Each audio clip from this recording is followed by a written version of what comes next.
Kur muret flasin, arti dhe natyra bashkohen në Kalan e Rozafës, në ambientet historike.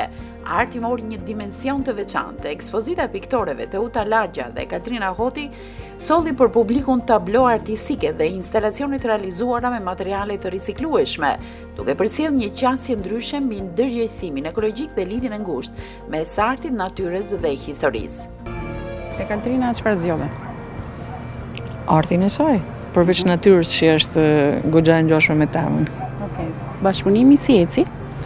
Bashkëpunimi ka ndodhur krejtërsor. Katrina shprehu dëshirën për me pas një ekspozitë në Kalan e Shkodrës, duke qenë se ajo ka shiju edhe Kalan e Ulqinit dhe donte që pse jo, mos ketë një si bashkim midis trevave shqiptare, ke parasysh nëpërmjet artit saj. Dhe normalisht kërkoi dhe bashkëpunim me një artiste të Shkodrës në mënyrë që të krijoni një vëllazëri artistike midis njëri tjetrit.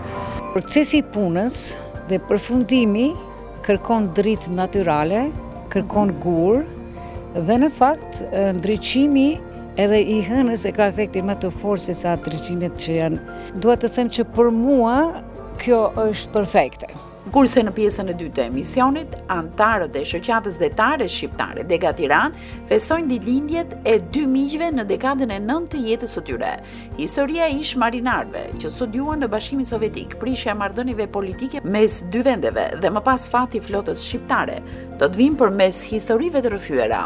Veshën atje neve, në shkollën e bashkuar, na mbajtën ja 3-4 ditë, na bërë vizitat, bëm vizitat atje, duallmirë se ka fshatin e të nesmen, na muar në datën 27 dhjetor të 57-ës, na shpun në Durrës, me vaporin Bielostrov, ishim 139 veta.